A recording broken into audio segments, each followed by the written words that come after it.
Voulez-vous assurer la sécurisation de vos biens et services, magasins, terrasses, bars, hôtels, appartements, résidences, une seule adresse, ANK Company Security.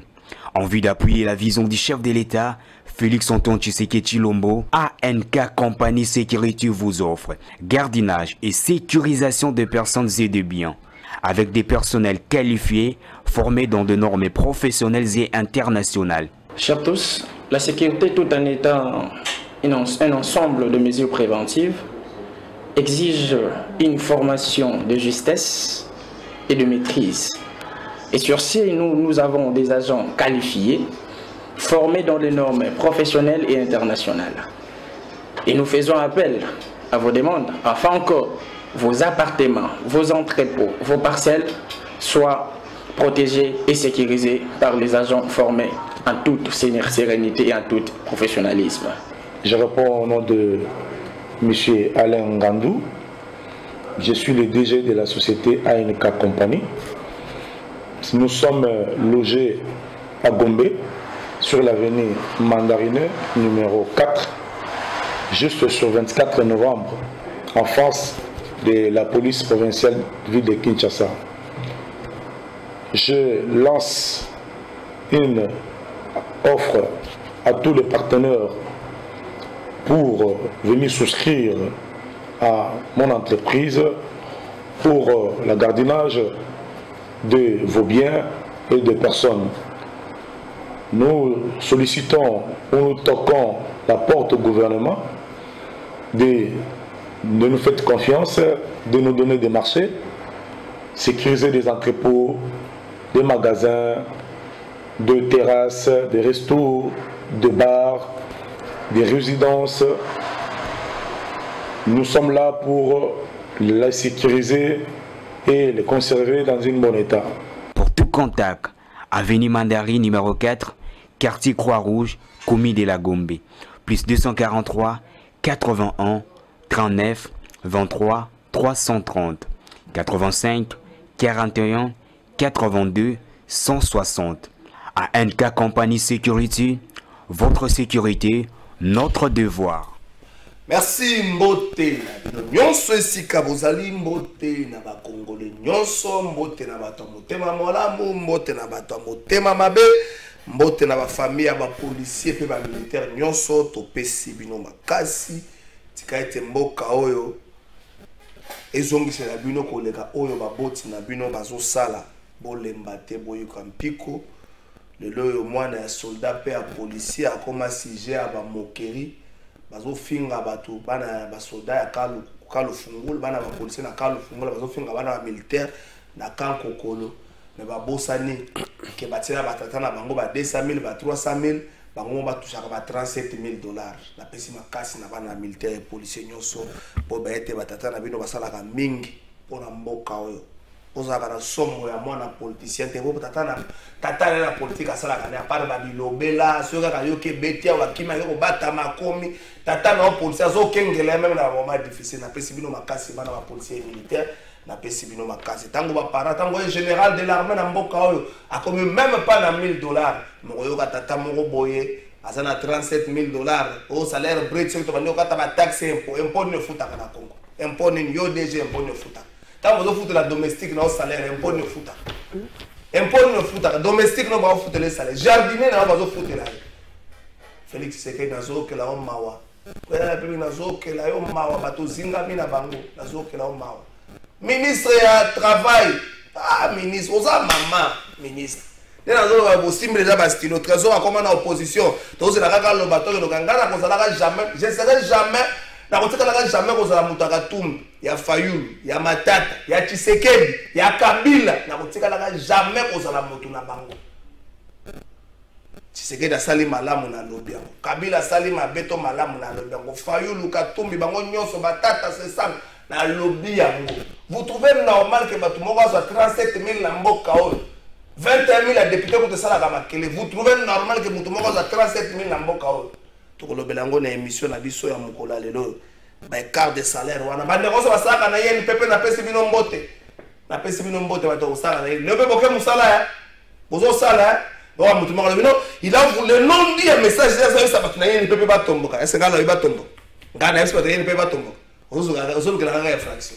Tane bofando. Fongo les miss na stilo que la infraction no va bo. Moi aboye ko la vous monter à malamu.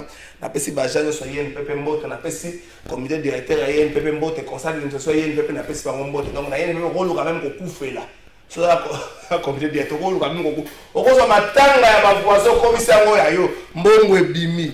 Nzamba suka tokolobela ngo na émission na biso ya mokola lo état de siège na briefing presse ya mokola lo bien image parce nga ba photo to kei briefing presse oyo ministre Patrick Mouya sala ki elongo na porte-parole ya armée le général Ekenge abetaki li solo ya ba ki ya état de siège ba kezali mo ebele neutralisation de plusieurs mouvements rebelles, neutralisation et arrestation. Il y a des rebelles et belés, il y a des rebelles et bakangaki. Le porte-parole armé, c'est qui saute à nationalité, il y a des égyptiens, des somaliens, des nationalités, il y a des belés. Il y a des axes routiers, il y a qui bloqué, des axes routiers, mais le plus grand coup, c'est l'attaque armée rwandaise. Tant qu'on a attaqué le martyr de Congo, c'est le plus grand coup dans l'état de siège, mais au moins c'est tout battre là. Tout battre les acquis, notamment l'axe routier, il permettre à ce que le trafic sale n'a pas quoi, et permettre à ce que les gens combattent la cancelanzalate, pour le belango peine émission, la biso, ya, mon le processus électoral, est-ce que Kao mon côté Zaliboso? Est-ce que Molili les autres le voient confiner dans un bango? Molili, est-ce que Kao mon côté Molili mon côté Zaliboso na biso? N'est-ce pas est-ce que Molili les autres? Na pas cet exemple moko na habité ceux qui ba cause seni ba yebango. Bolobi na biso duplicata bo annoncer que ba to carte d'électeur bon la carte d'électeur na l'air en na bombango na nda. Ba to carte d'électeur o elongozo mona moi bien te ba ke ndokoza ba duplicata. Ce qui est normal. Bino mongo bo annoncer muda ko senga bino ate. Mais comme pour ba to ba zwango passe o ba futa ba mbongo est-ce que seni attire la disposition à bateau pour délivrer les duplicateurs des moyens nécessaires pour passer la ça. Et pourquoi il faut pas débourser moi quelques francs pour pas jouer avec les duplicateurs? Vous avez que la biso yango, vous avez des droits tout bolingini. Et ça élément moi que la biso moi makambo malamote. Na ba de bande ko bato ça na bango na plateau. Donc on lobela yango pe na émission na biso. Il y a trois invités pour que na plateau. Ndeko Joël et Yen, c'est ceux qui beaucoup tenir dans la website. Website na lancer challenge moko mokola lobi. Comment challenge yango Roberto? Challenge na lancer mokola lobi. Comment na Roberto? C'est la vidéo na maman. Yamba maman c'est la vidéo. La c'est à partir de l'année on va la vidéo dans je vais continuer là. Alpha image encore une fois par an na la route na pas vidéo na yo ça c'est pour les maris na yo ma account. Ça les vidéos na maman quand dit maman bosse les vidéos ti deli dans la ça on a pour marier ça c'est pour la ça maman peine la place de ba tout maman challenge Roberto comme na nego batala ga novela si mingi ma comprendre challenge Roberto yamba maman on a maman les bosse la maman côté caméra yango objectif à caméra challenge vidéo donc la ça mon cola le officiel manga mom dans le poster dans cette vidéo là mon cola lundi puis à battre comme chaque jour au moins 2 ou 3 vidéos ça on va pas 50 30 secondes challenge Roberto la ça on a un combat ndeko jana le peuple na pression mbote mbote na ndeko trésor mbote na bakongomani nyonso partout dans le monde surtout bakongomani bazana na kati ya mboka na biso bazomona passe lokola biso nyonso mbote na bango mbote également pe na co-débatteur na ngai merci ndeko baba ne message na tongo boye ndeko Mutombo la candidat député national circonscription ni ça circonscription Chikapa ville la Chikapa ville côté mona ba maître qui m'a foutu à Kabongote. Tout ça côté on a. Na pesio pe mbote. Mbote ndeko trésor, mbote na ba nyonso bazui libako ya Rolanda biso na tongo lelo. Na ba bazui na libako te ba Rolanda biso na en plein, ah oui, en rediffusion. La pespe ba mbote, en tout cas merci Ebele pour l'invitation. Et je souhaite que monsieur Galakitoko pour peuple bazo landa va bénéficier quelque chose. Merci. Duplicatal 12 000 francs, bonjour, un message à Bandeko. Bandeko, duplicateur, bazoteka. Bazoteka, duplicateur, ratoko, ta thématique. Ils ont les solutions à combattre. Duplicateur, pour nous rejoindre. Ils ont passé, j'ai recueilli, il y a beaucoup d'informations. Comme quoi, Et je demandais pour un jour dans le duplicateur. Mais là, ça fait 3 jours. On a un problème parce qu'il faut que on a 6 heures. Donc, on a 10 heures il y a une désorganisation, il y a un flou dans ça, il y a l'amateurisme, il y a l'apprentissage, où il y a la volonté de ne pas couper ça la duplicateur. Non, mais depuis ils ont pris le peuple congolais, ils ont pris FCC, raison, procès électoral. Parce que depuis le début, balancement même, il y a un roulement. Toi, la saga de Balek, qui n'a pas vanti à un certain moment, et que vous allez bloquer. Mais là, tout ça rattrapé de votre réseau. Donc, on a mis sur l'opposition de l'Obakayango. Et ça a une réalité du peuple congolais, ensemble avec nous, tous on comprend que non, les procès électoraux, ils sont encore vanti à Kadima. On avait le local envoyé spécial de Gotisike, le Tinomo, dans la centrale électorale. Parce que comment expliquer de votre réseau? Chaque jour, le va lancer un duplicateur, même si je dois concerner dans côté. Attends, ma personne va duplicateur, nous au niveau des FCC, on n'a pas besoin de duplicateur. Ce qu'on a le problème, les aliments, quelques Congolais ont la volonté de vous bloquer. Mais accès d'abord aux salités. Ce qu'on a le monitoring dans la ville de Tchassawa, qui est dans 24 communes, dans le centre, d'abord, ils ont place. Population congolaise, surtout ma clignose d'abord. Basé dans la difficulté, ma casse, qu'on retrouve mes fils que le trésor. Bassin 3. Ce que c'est la Kalam, mais pas dans le Zoango, Bazo Fouta Bambo. Mais chaque jour, on a plateau dans l'eau. Vous avez dénoncé en haut. Quelle est la réponse à Kadima? Quelle est la réponse à Manar et Bashi Maté, tout comme ça? Quelle est la réponse à Patricia Asseya, à cause de la Katangaise? Mais à Katangaise, c'était. Azad de Kassa, il y a cause de la Katangaise. Non, mais s'il vous plaît, s'il vous plaît, non. De votre zone. De votre zone. Non, de votre zone. Au Béninga, état que dans la politique. Oui. Dans les membres de FCC. Vous avez une balle dans la émission qui est Madame Ouana à cause de la Katangaise.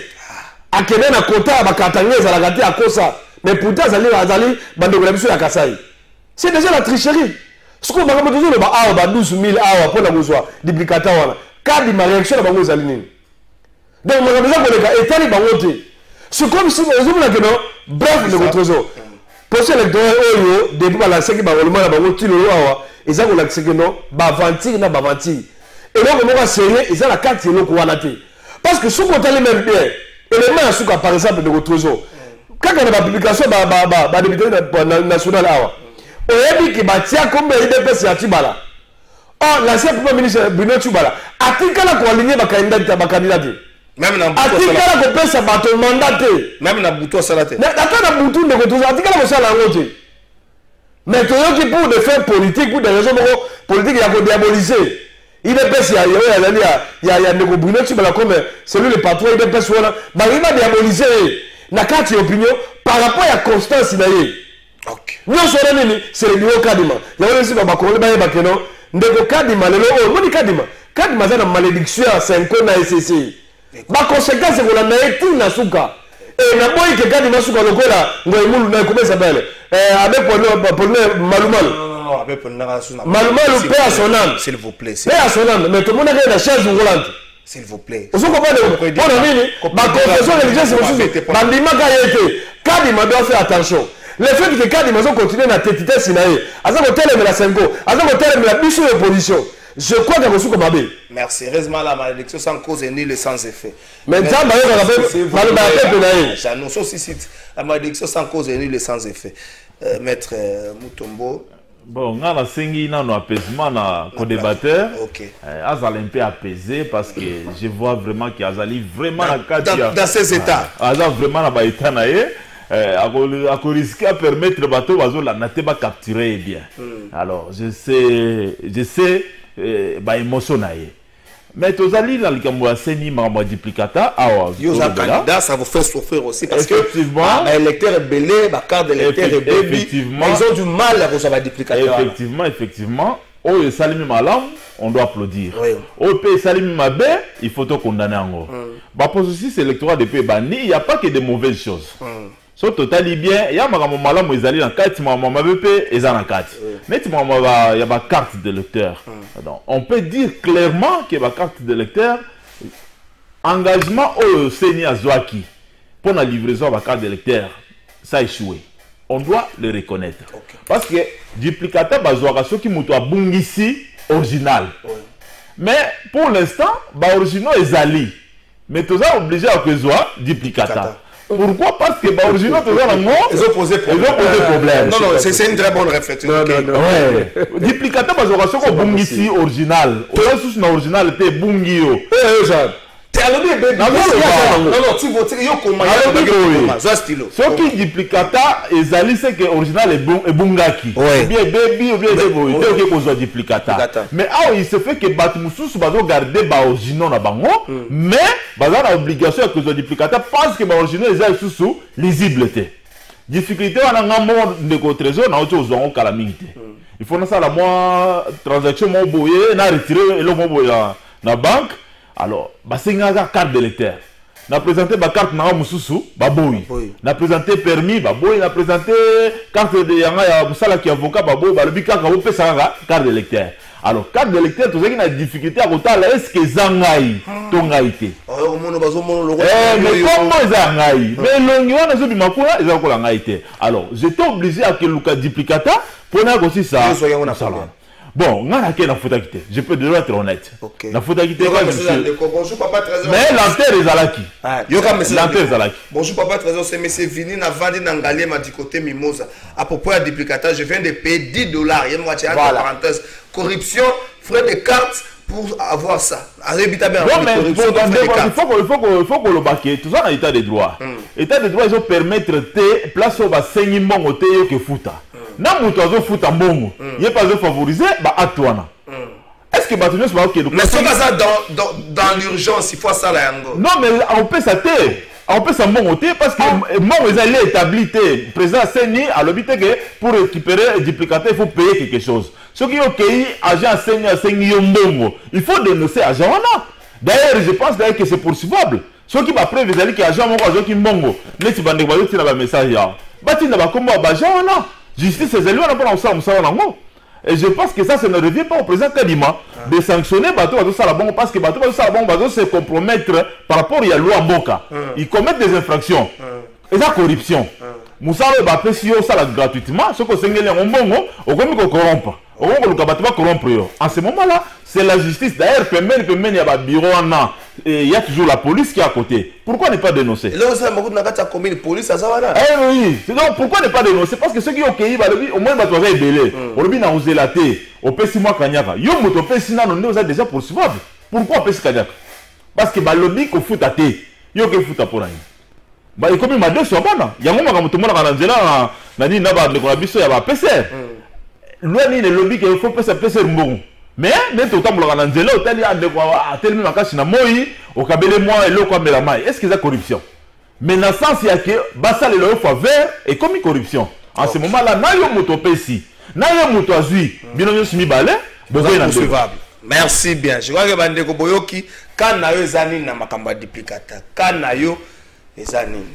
Ah, mambo masobele mpuku mefua. Quand na yo ezani. Alva image pesanga ba photo yo. Angaye. Pesanga ba photo yo. Arrêtez. Ya ministre eza signé na kombo nani? Claudine Ndusa. Mama Claudine Ndusi Nkembe. Ouais, besoin de souka na mutaje signature. Fait à Kinshasa le 3 août 2023. Batu bazomo na wa kongo le bagazibula misu moine. Batu bazomo na ngai ya nganité. Mama Claudine Ndusi sont abrogés. Toutes les dispositions antérieures contraires au présent arrêté. Le président du conseil d'administration et le directeur général de l'Institut national de préparation professionnelle INPP sont chargés chacun à ce qui leur concerne de l'exécution du présent arrêté qui sort ses effets à partir du 1er juillet 2023. Nzambe, li barème sikoyo ya li futi ya bandeko yangwana. Mini DG à INPP Oyaza reçoit na fin du mois et ça la 37 330 $. DG à INPP réparti ndengenine rémunération de base déjà soit 23 000 dollars. Déjà soit 23 000 dollars. Au tien a avantage belé déjà so koma na 37 330 dollars. Na mituni ba de kwa bosaka na yene pepe vo komelanga salaire asuka na yene pepe sera combien? Je non le pepe. Tout ça na mikanda ona. To lo banini. Le peuple, d'abord, le président de la République, trahi par son entourage, ou encore, il faut mettre toutes les conditions pour plus et permettre bango basala malamu pour ba résultat malamu pezwa. Nami tuni na INPP, beaucoup de matériel didactique mon colonie. Mon tout la libosse pas mal. Non mais Ndeko Trésor, d'abord merci beaucoup pour la motuna. Oui, bien notre Ndeko Nanga Mutumbo awa, il se présente comme il est candidat na circonscription ya Chikapa. Mais question est la simple na to walelo. Azo le bakeno ya azo na facilité. Mais ba o baza na Chikapa, est-ce bazo ka ba un message à Ndeko Lobi. Bonjour Ndeko Trésor, ils font toutes ces conneries aux yeux de la police. Ceux qui ont fait Simbongo au Kosala atteint 1000 tours, c'est qu'il fait que les concernés a commis une position de force parce que les autres donnent et reçoivent les leurs. Mboka Ezotambolana Beki, c'est ingénieur Kennedy depuis limité. Donc, ce qu'on peut Simbongo au Kotuate. Voilà, c'est ça. Maintenant, les problèmes sont le baron. On est aussi dans la ville à Kinshasa. Ce qu'on va dans la province, dans le territoire, dans le secteur, on le mané. Ce qu'on va dans le ce qui est à Kinshasa, c'est à Dambo. Et à ça, on voilà, il fait allusion à permis de conduire. Est-ce que permis de conduire, c'est un Mbokao? Si c'est que dans la 5 ans fait mandat, non? Est-ce qu'après, c'est pas Congolais permis de conduire? Non, mais permis de conduire, c'est un soutien. On se comprend. Il y a une émission que nous avons de Trésor. Mboka Oyo, l'émission le peuple d'abord. Et c'est là qui sur le gars, il y a le Kouta. Le peuple d'abord, c'est là qui l'escroquerie, il y a eu des pèses. C'était le seul moyen pour nous bango, n'est-ce pas? Il y a encore un slogan pour attirer sympathie à peuple congolais. Il y a pas mais je suis à IDPS à la tête. Tshisekedi Tshilombo, je crois que le peuple congolais a été victime. Il y a des gens à bango, il y a pas parce que le peuple congolais n'existe pas en réalité. Ce qu'on a dit, il y a dossier à la rémunération. Mais c'est très grave. Et donc, on a des salaires mis sous la bénédiction de Tshisekedi Tshilombo. Lui était le président de la République. Il est au courant de ça que non, na INPP, déjà qu'on a 37 000 dollars. Ah, après ça, c'est pas image. Est-ce que vous comprenez de votre trésor? Tshisekedi Tshilombo, il est au courant de ça. Mais moi, dans le ciment de votre trésor, Nabebi Awa, il qui vague, il y a départ, beaucoup de mandataires. Avec l'avènement, il y a IGF Awa. Mais commission, il y a en place. Et c'est là que le gouvernement, je crois, la primature, l'IGF, n'a d'autres structures à l'État. Pour harmoniser ma rémunération, ma avantages sociaux. Vous allez dire, il y a un mandataire, actif et non actif. Parce que moi, je me pose la question, la rémunération est en démo. Parce que, ouais, c'est le chef qui avait bloqué ça. Ils allaient dire aligné. Ça a un avantage, mon souci. Et bah, aligné, ils allaient dire belé. Oui, c'est la base à départ, il y a un mandataire. Il y a un mandataire qui est donc, à ce moment-là, tout le monde applaudit aligné, voilà, aligné, à Stopaki, bah, montant les allaient qui est belé. Mais pour le moment, 37 000 dollars, est-ce qu'aligné dans un pouvoir d'un côté? Commission de Salema qui parce que commission de Salema qui est au niveau de primature supervisée par le premier ministre. Donc bango nyoso basali complot n'est-ce pas pour nous côtoyer ba mandataire bon ebele au détriment ba travailler. Parce que logiquement déjà ça on a pour la signer. Comité avec le conseil d'administration. D'abord c'est une structure, il y a d'orientation, il y a de conception pour l'avancement entreprise. Ce que Moussa déjà comme ça là a sorti monter à 37 000 dollars. Au détriment d'un agent actif, on va sur le terrain chaque jour. Parce qu'on me dit que bon écoute. D'abord, il y a des problèmes. Le matériel est raté. Vous ne pouvez pas bénéficier d'un don.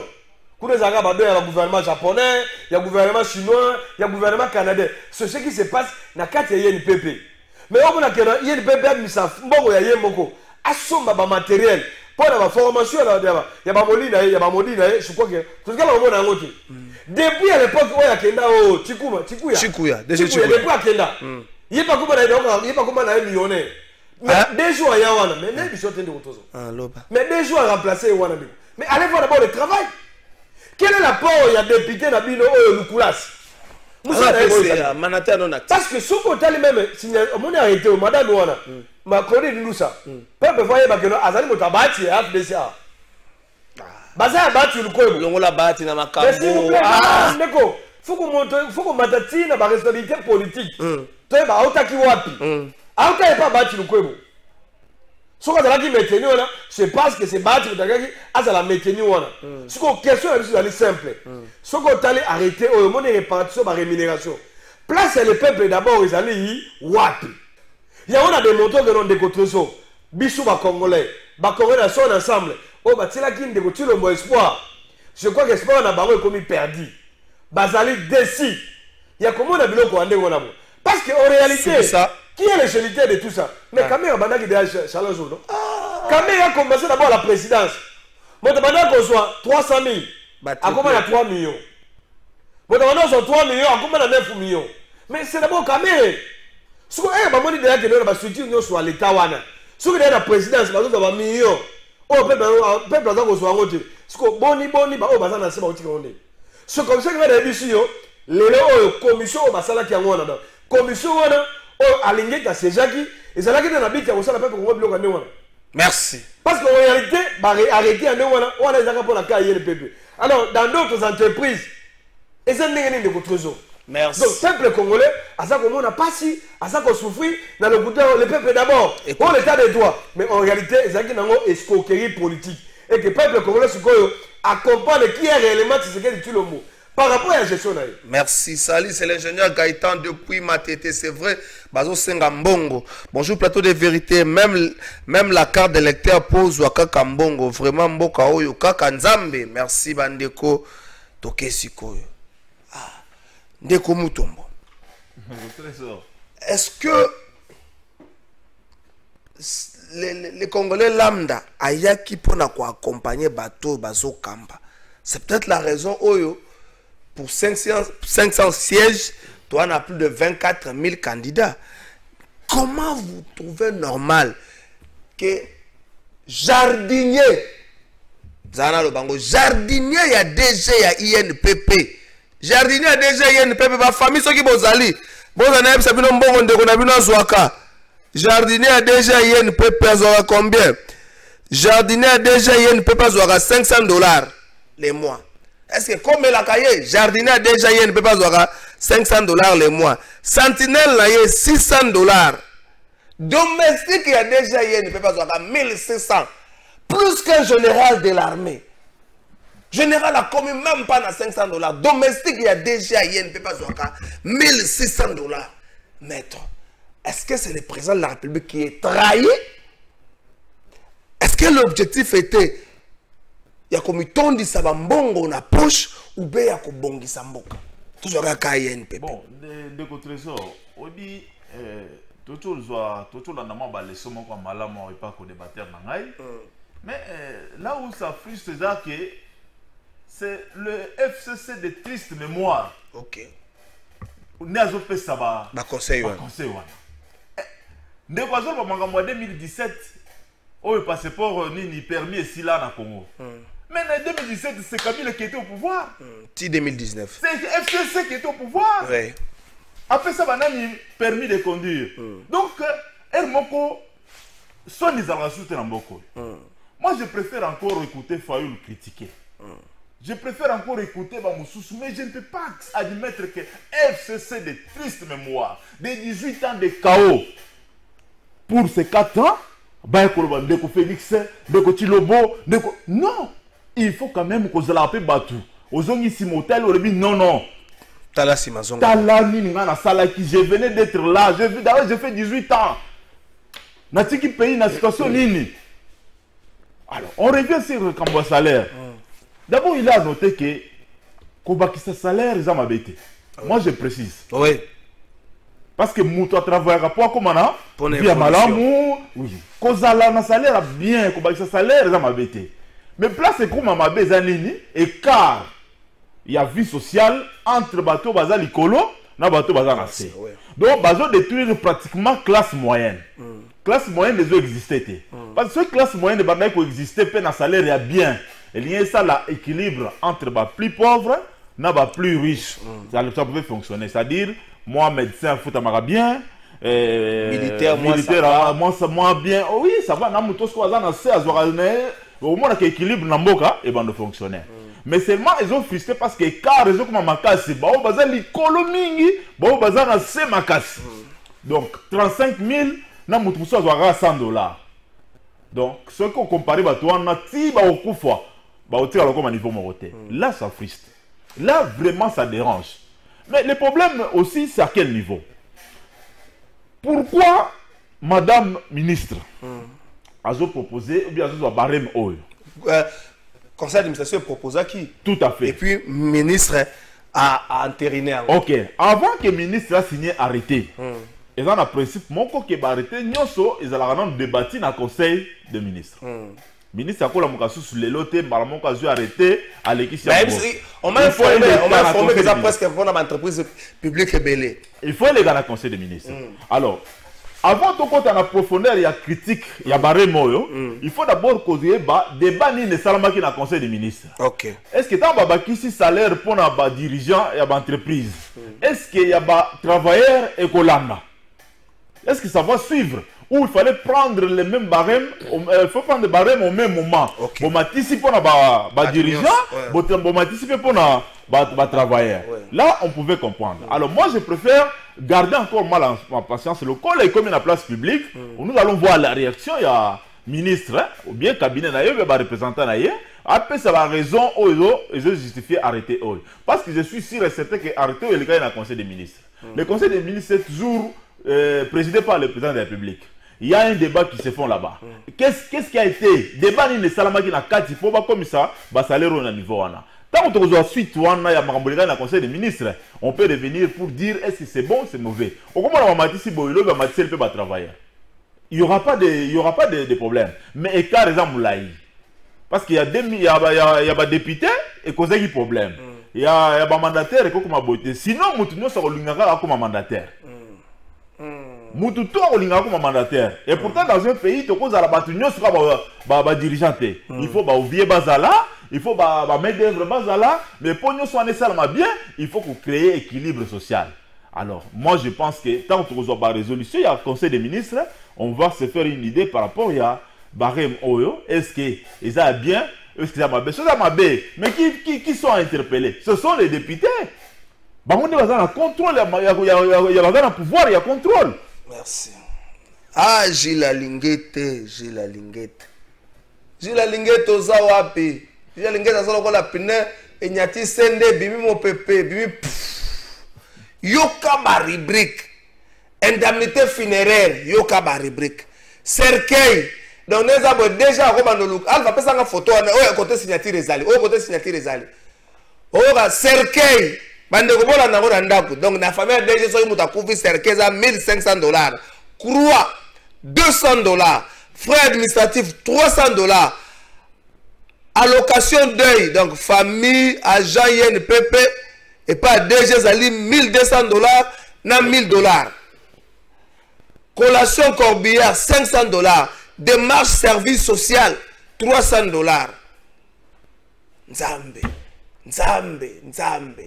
Merci Alpha Image. Bande kobozo mona ngonde ngwana. Donc na famille a DG zongi liweye zo la mingi bongo. J'ai la linguette oza wapi. Zo le loma ina miso. Ah merci Alpha Image. Atanga message bande ko bonjour. Bonjour trésor pona dipikata eza ya kosamba te. Soki oza na mbongo te okozwa te. Bazolo bakende otuna partout awa na antenne ya matete. Ah bazo bisa bande ko bongo. Salut, c'est l'ingénieur Gaïta Okendeko Gaïta. Ndeko, bandeko, message belé. Bonjour Ndeko.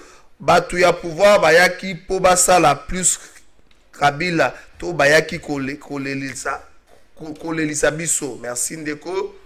Aïe. Bonjour Ndeko, tuna mutu ya veste atika. Non, on parle pas de l'Okuta, c'est partout bazo senga mbongo et la police complice et puis yebisaye. Merci Ndeko. Ah Ndeko, un message direct ça te zobeta ma solo ya Congo. Ayebusena na maître ntomboke partout bazo senga mbongo. Bonjour Ndeko Kalafai. Sikoyo biso toza mosika na commune tokozwa duplicata ndenge nini ndeko faut poussa na commune pour ezana ba place moi mobulu ndeko jano no pepe est-ce que le peuple doit se révolter koyoka makambo ya boye faut lo bango un colonel full de l'armée touche moins de 400 000 francs un colonel full de l'armée touche moins de 400 000 francs. Est-ce qu'il faut comme révolter? Est-ce qu'il faut comme indigner? Est-ce qu'il faut que nous sommes peuple, nous sommes responsables pour biso batuto pesa qui mandat na XP na Y? Non mais de contre ça oui ba mo nyo sotangi ngo wana eza na place na ngo na contexte actuel. Parce que si tu plutôt créer ka ba mo lobi on ya révolte. Je crois que comme on a citation à la rébellion, citation à la infraction belé. Parce que je sais que nous sommes dans la mission en ce moment.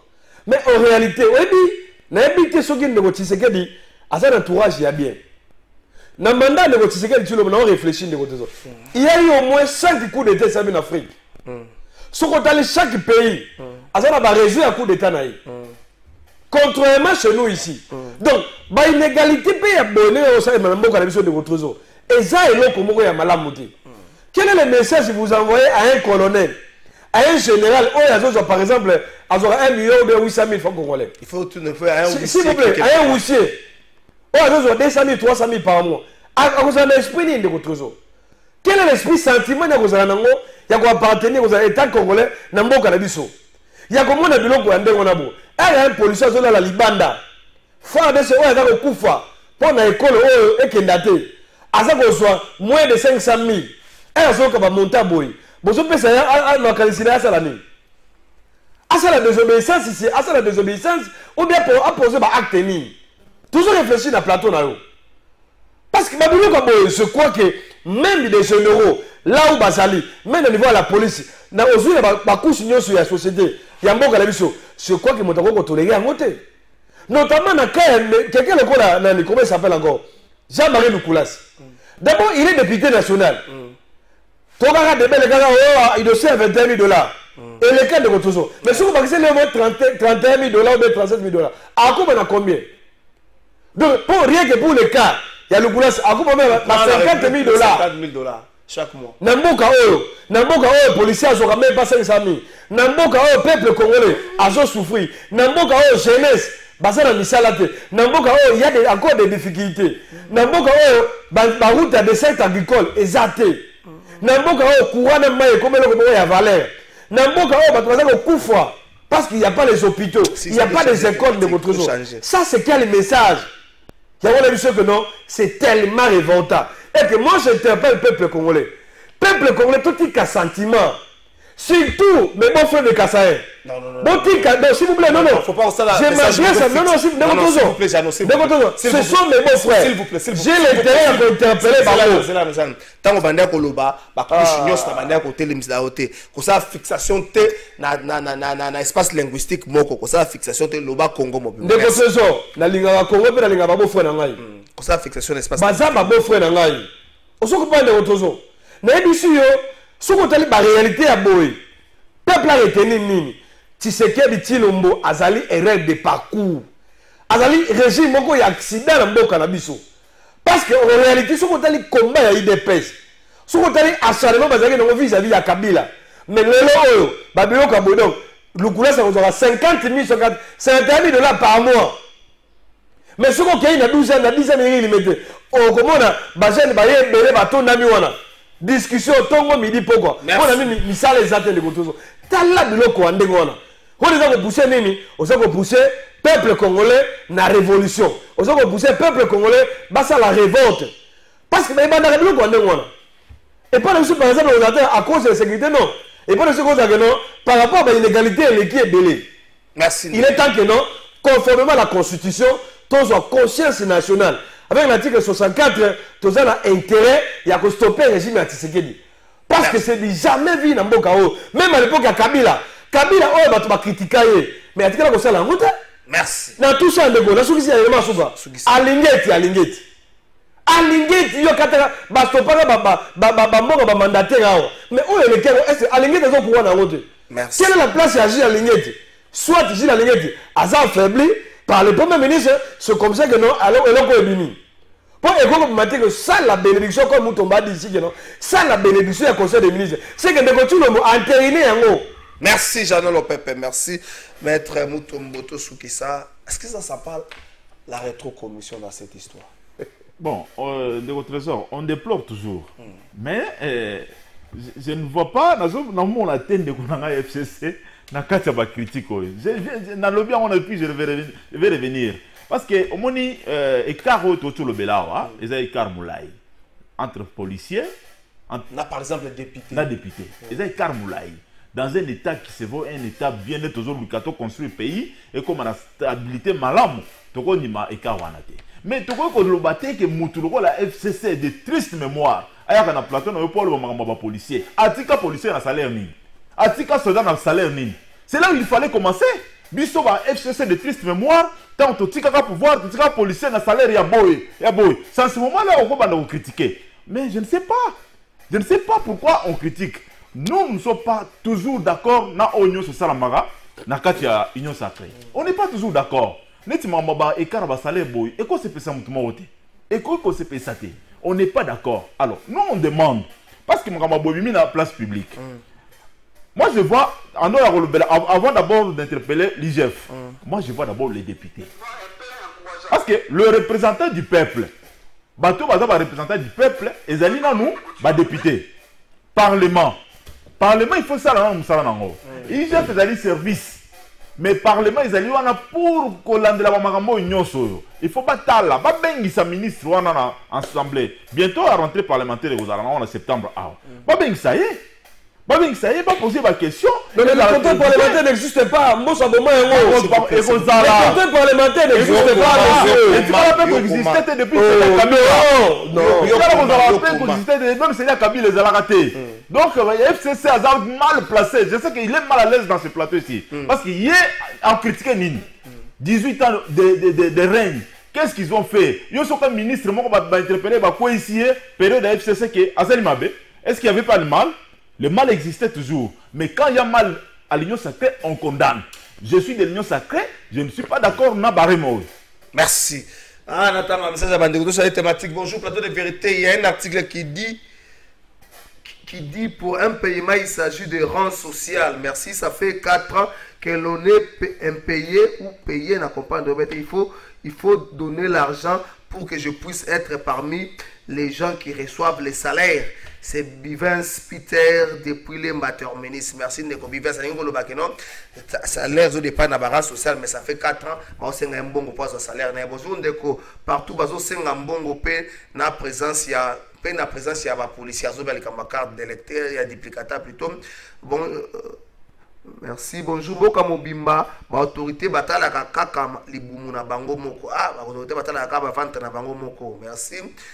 Bonjour. Ezali kambo ya système du pouvoir Oyo. Kaya INPP ezandenge moko na seni et tant d'autres. Enseignement eza épargné te. Gate bakonzi na détriment ya ba agent.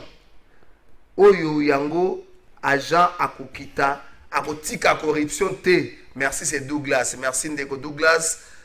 Bandeko juste bongela zate le lobo komelangai plutôt au moins obenganga zate bo komelanga. Bonjour cher trésor. Je crois que ceux qui défendent les régimes actuels sont vraiment de mauvaise foi. C'est une vaste escroquerie. Il devrait d'abord commencer par revoir la situation des vrais travailleurs, ceux qui sont sur le terrain et non ceux qui sont là pour vider les caisses de l'État. Basala Kakutu, référence na 18 ans à Kabila. Régime Wana, Basala Pemabe, mais à moins de 5 ans, régime Oyo, c'est encore pire que le régime de Mobutu et Kabila. Joe Pax, merci Ndeko Joe Pax. Ndeko, beaucoup de message là, quand on va appeler les amours à passer. L'argent est partagé avec les policiers qui sont là, ingénieurs, Gaëtabi Mbongo, Bataseni, Baja, Seni, Bazo Kabola, on a des policiers. Nzambe, pour me foi. Côté là, au Congo. Cher Congo, on a changé de thématique. Vous savez pourquoi Jésus appellerait? Le plus court verset de la Bible, le baga, et Jésus plaira. Vous savez pourquoi Jésus appellerait? Jésus appellerait pas Moni Passi, na liwa Lazare, na longi à Marthe, na Marie, bandekwa Lazare. Jésus a l'élu. Vous savez ce qui est intéressant après qu'on l'a à Jésus? Azongi c'est Lazare bon moi. Congolais muto ya ka na kolela na yo te ya ka zo tangisela ma ya situation ezo peso posa kolela mais est-ce que zo sona esengo na soki wana boya ko loba nga ya bazo koma zo akompena na opposition faut sa convocation kaka elema yango wana bino penza nazo seka bino convocation ya ka ko changer na ngana ko tekala ko koma na opposition ta kozala ka pe na majorité te nazana ngamba bandeko yo ba ja INPP o batangisaka bana baosala musala me matériel didactique ezalaka te me mbongo oka mutu moko boye mwana musala nazwaka $1,600 $1,600 koleka général bino bolinga mboko oyo merci te batika mibale jano le peuple tokenango état de siège bakinango c'est le porte-parole armé axe routier belé et fungwami mais le plus grand coup au bazwaki sous l'état de siège les alliés agression il y a République rwandaise. Comment faire pour pérenniser Kiwana Motuna Makasi Angwana, ma résolution est à table ronde sur l'évaluation d'état de siège, ma bombelango tata mokozieko, le tata mokozieko, la boîte qui m'a mis sur des sotokoye bayango. Mais bah te boussou, bah vient à partager, bah nous sommes à plaider pour être bas levé ango, bah nous sommes à pour le bano va maintenir ango pour la combattre la paix moi kima jusqu'à ce qui bah aussi ça qu'on ratisser parti en agnoso. Comment faire pour pérenniser bah axe oyo et fungwami, axe routier oyo et fungwami, parce que c'est sous l'état de siège que Bounagan est passé dans le contrôle Yabandeko Badongolomis. Comment faire pour pérenniser actuellement? Il a cité pas mal des axes routiers où ils ont fait non mais notre trésor d'abord merci pour notre tour dans métallique à état de siège. Oui bien on a calmé de connaissance Mutomwa. Mutomwa oui tout ça dans la opposition. C'est très important que non ce qui se passe dans beaucoup dans la société tout ça on a pour dénoncer. C'est ça même le rôle de l'opposition. Il y a une loi sur l'opposition. Et que Bissot, tout ça, l'opposition est comme un niveau de résistance. Parce que dans ce pays, il y a eu les coups d'État institutionnels. Oh, et quand on a le matin depuis 1960, mais ça, il y a sous le régime antiséquide. Pour la remise que non, tout ça, on a été sentinelle de la République. Tout ça, on a pas la remise à peuple que non. T'as la moto, on peut avoir confiance. Par rapport à la campagne électorale, par rapport à la projet de soutien IDPS, mais t'as la réalité sur le terrain. Donc sur ce point-là, c'est notre droit. Il y a comme ça peuple congolais. Mais les mêmes balais à Soukan de Rotozo. Nous avons interpellé tous les basés à INPP. Elle a déjà arrêté et bimi dans le secteur de la bateau basé à INPP. Il faut ôter les mains. Surtout les syndicalistes. Nous avons la mobilisation. Nous avons même arrêt de travail pour qu'il y ait une grève. Il faut marcher dans le bureau de la Binowana. Il faut que nous basé à INPP. Avec la complicité des syndicats, d'accord, on a arrêté à ministre OET. Donc, à un moment donné, il faut qu'on ait la responsabilité de Kotozo. Ceux qui vont se défendre, nous allons défendre les barons. Donc, nous allons interpeller les sanctions à DGT, bas courage, il y a côté la barème Oyo. Et le qui est donné ma casse, c'est très important. Mais ma caméra, il y a l'état de siège de Kotozo. Oui, bon, on a peut-être ce qui se passe dans l'état de siège. Parce que ce que tu as d'abord bien, tu aurais remonté dans l'histoire, il y a l'état de siège. L'état de siège est décrété en violation de la Constitution. Comment ça? Parce que je me rappelle à l'époque, entre le président Tom Mwamba, il y a entre les deux chambres, l'institution président de la République, il y a eu une divergence par rapport à respect à la procédure. Pour décréter les mesures. Tu sais qu'il a décrété l'état de siège sous d'abord l'émotion. Oh. Il a décrété une mesure impopulaire de Konangai, non planifiée. Par la précipitation, pour éviter, on s'est toujours dit, quel a été l'élément mobile, la motivation principale, il y a des motifs. Comme il gère le pays avec ma émotion, il gère le pays avec du populisme de Konangai. C'est comme ça que mesure ils ont lancé ma joie qui en mais ce côté là, la réalité. Le fait que l'état de siège, ils ont déjà mal les partis, ils ont préparé en amont. Les conséquences, vous allez rattraper. Parce que moi, je me pose la question de Rotozo. Ce côté d'abord, le Premier ministre. Le Premier ministre, ça a au moins 5 voyages. Dans le nord Kivu, là où il y a l'état de siège. Mais ça qui n'est pas dans l'évaluation. Il y a l'état de siège. À Kendagason, il y a un rapport. Le rapport, on les a agressés par qui? Et pas président de la République. On se pose la question, est-ce qu'il y a des coutumes? Est-ce qu'il y a réellement un rapport? Parce que ceux qui attendent un rapport, est-ce qu'il y a un rapport, il y a un gouvernement? Est-ce qu'il y a un rapport même, il y a la société civile? Parce que la société civile, il y a Nord Kivu, même il y a Ituri, il y a eu tout. Parce que plusieurs fois que non, l'état de siège on a échoué. Il y a eu plusieurs publicités à groupes armés par rapport avec les autres. Mais t'as ce qu'on il y a une minute de Gotozo. D'abord, table ronde, il ne fallait pas y salement. C'était une occasion. Vous comprenez? Pour le gouvernement congolais, il y a collé encore bon à l'État. Parce que d'abord, pendant 2 jours, on perdre mes foot dans ma vie. 3 jours. Pendant 3 jours, participants va perdre. Bon, mais allez vérifier, non?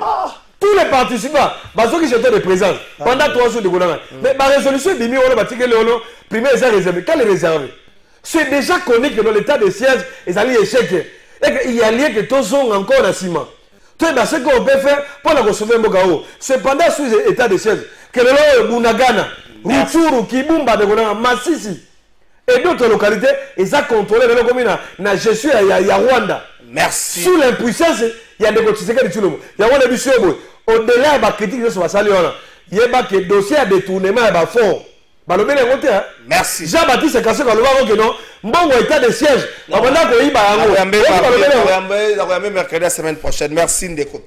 Bonjour Ndeko Bozo le Belakaka, entreprise publique et bongo pour la nini privée souffrance et ça partout gouvernement a bongisa na nyonso. Merci.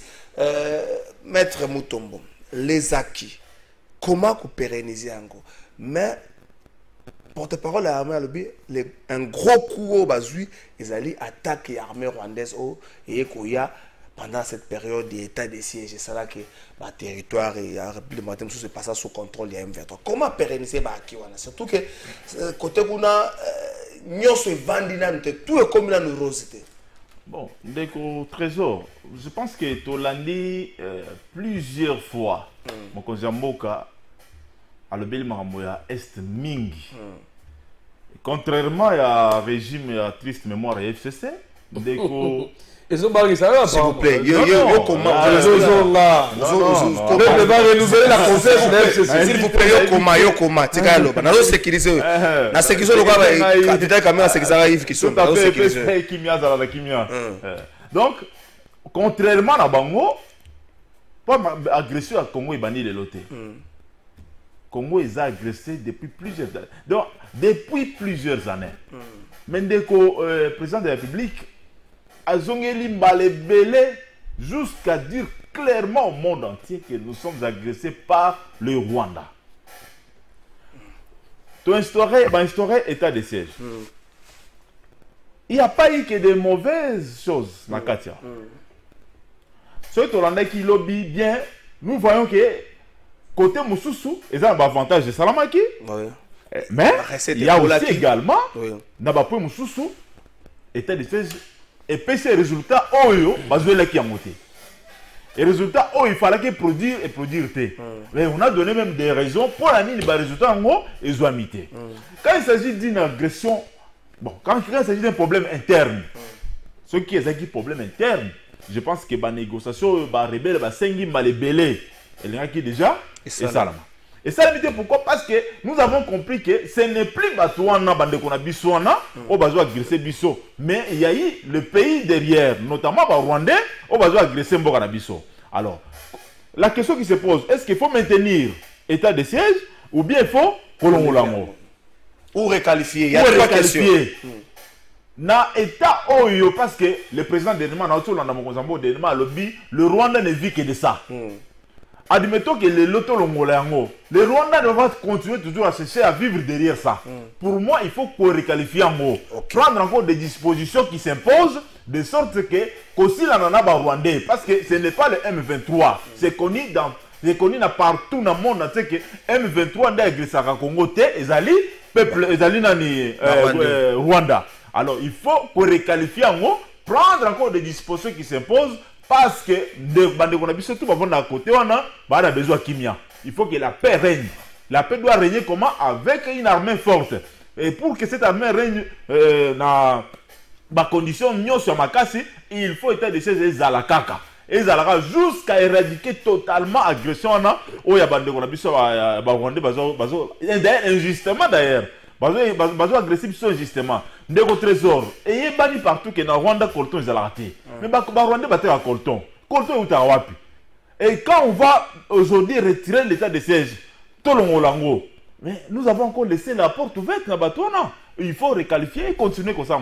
Merci. RDC, état de siège, proclamé dans la précipitation et sous émotion, vanté comme la panacée à la crise sécuritaire dans l'Est, prorogé sans débat de manière mécanique et comique par le Parlement et le gouvernement. L'état de siège rejoint de la plus belle manière et sous la clameur publique la défunte diplomatie dite agissante. On n'a plus de nouvelles dans la catégorie des choix hasardeux au contour flou et dont l'échec prévisible n'a jamais fait l'ombre d'aucun doute. André Claudin Loubaya, député national. Voilà, été motonalobiango, ils avaient député national André Claudin Loubaya. Natanga un message à Bandeko Zoki Nemale Malembe Nasuka. Bonjour de votre trésor, enseigné à territoire ya Kwamout, bafutaka ye 147 000 francs. Mboula Nini akokoma na salaire ya 37 000 locaux la DG ya INPP. Ram et comment enseignement chaque mois bazo kata enseignant 10 000 francs de quoi l'autre n'ta combien on va tourner 10 000 francs yango bazo kata enseignant ezekendaka wapi. Merci message à bandeko za moi ebele awa. Bonjour ndeko journaliste tuna futur député na province na ye salaire ya Molaki César combien? Oh ndeko. Mais c'est ça, oui, vous voulez plateau de vérité pour la nini mboka na biso nyoso tangu mabe zali pouvoir et tout naka avis à peuple té. Merci. Ah, waduna avis na bino et vous appelle comme madame. Espérons bien que Salma. IGF Yangani, le premier des fonctionnaires a pleuré devant les caméras qui ne connaît pas son salaire. Il y a mandataire Koutou Toyebi. Ah, ndeko. Vous avez un problème. Vous avez un problème. Nataka un message à Bandeko. Ah. Bonjour ndeko. Wapi secours ngobila azomona te to mbongo ya leta bazali kaka ko kabela yango ko kabola ya bango. Ah ndeko ba message ba ndeko ba congolais. Il est faux de dire que Kabila n'a rien fait dans ces pays car le monsieur de l'Union sacrée est totalement de mauvaise foi. Kabila Atika Transco Congo Airways Atika institution stable Olelo Fachi Azo utilisé. Alors pourquoi dire que Kabila n'a rien fait? Trésorier bisa invité na yo Atika Motema Mabe ande kozama kama Motema Mabe to so na makambo ya mboka. Merci bien tout sous qui sabozwa 1 minute bongo na funda. 1 minute Jano le pempe to yebani ko le kisate to so 1 minute bongo na funda. Bonjour ndeko trésor Congolais to côté un jour pour na passi et l'équipe. Merci ndeko. On a un message na bino 1 minute to funda. Ndeko trésor na 1 minute na nga je crois na division on a des parties 30 secondes. D'abord on a 30 secondes à liboso na oke le baki a osala liso même la réaction ya armée balobeli ba les acquis ya état de siège même si basu koudi par rapport à l'agression de l'armée rwandaise. Mais moi je pense que non, on va témoigner les acquis à l'état de siège. Ce n'est pas l'armée. Parce que le peuple congolais a contredit Bakiwana. Bakiwana sur le terrain, dans le nord qui veut dans Ituri, le peuple a commencé à monter. Au contraire, le peuple a continué à souffrir. Mais là, quand il y a mis balai encore, on a mis 30 secondes.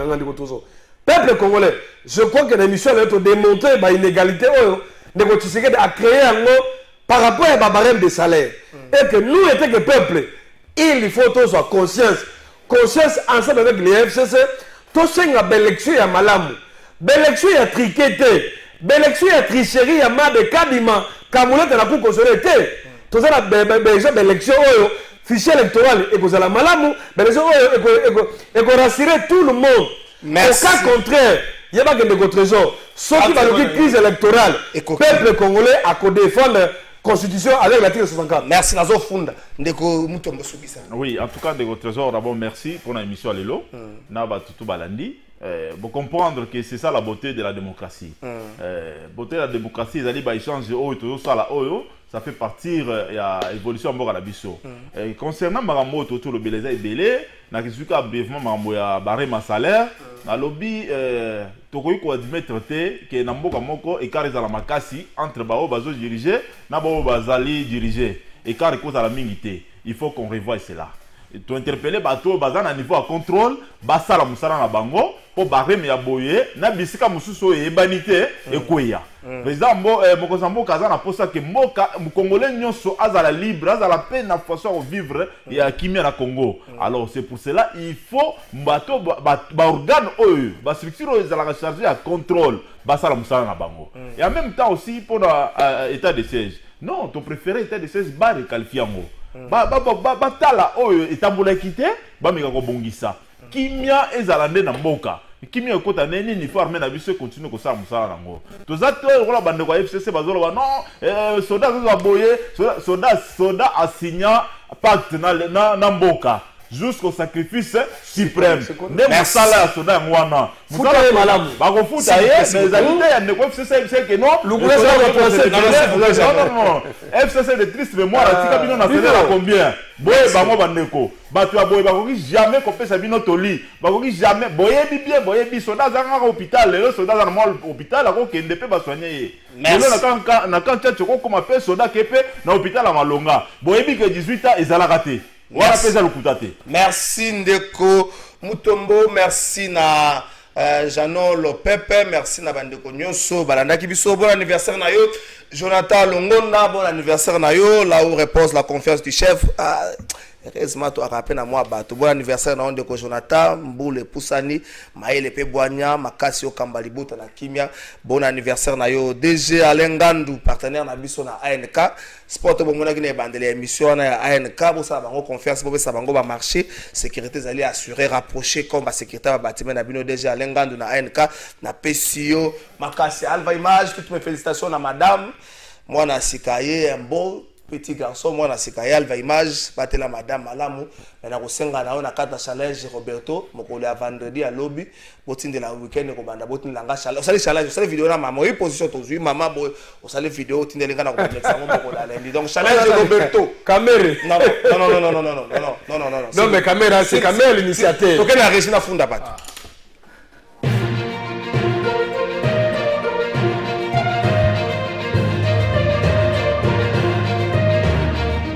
la funda sikoba tanga mokonzi ekolo ofundo na bato bafunda lelo population de 5 ans na mutazi jouer na yazo ni nae tant papa koma kotuna situation ya famille mwana afunda ka bato na se présenter lokola mwana wana bandi ko mese mbala ko funda bato bisato mutali boso na funda ministre du tourisme président de la république ministre du tourisme a utagis semaine touristique na Lualaba. Il semblerait que Mbongo Bimaï pour la semaine on a 3 millions.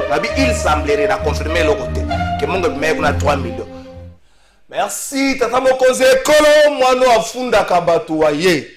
Tata mokonzi ekolo ko funda lelo ezali ma miso ya ba congolais. Tata mokonzi ekolo mutu atinda ki bango te Kongola simbeli bango fimbu te nzambala kate lifuta bango ebimi na balabala. Tata mokonzi ekolo na ye kofunda ministre ya travail. Tata mokonzi ekolo ministre ya travail azalaka DGA na INPP. Staff na bango balongolaka bango musala pona ba avantage oyo basortoyaka à l'époque na pe balongolaka na CNSS. À l'époque ezalaka DG Chikuya na CNSS ezalaka mama Mwadi. Balongolaka bango pote ba mipesaka ba avantage ije pasalaka musala longolaka ba avantage ndenge nini lelo tata mokonzi ekolo ministre ya travail a signé arrêté na ba avantage donc ba pesa déjà avantage pour na ba travailleur na ye pour na ba domestique na ye pour na batanga famille na bango tata mokonzi ekolo peuple aleli wapi le peuple d'abord tata mokonzi ekolo tala nanu ministre ya travail lelo eza jeudi le na conseil des ministres kamona la biso litoi tata mokonzi ekolo pona nini kondima konyoko la peuple congolais azolela atela nani. Monsieur le président de la République, cette histoire a fait mal même aux militaires. Ndengeni to kondima mutu moko koma na ba $37 000 et so tata mboka moko ba tumusu ba sala kapeka na l'état $100 za bango lo samba kufunda lelo si tata mokonzi ekolo tala ministre à travail na staff dirigeant ya INPP kufunda lelo si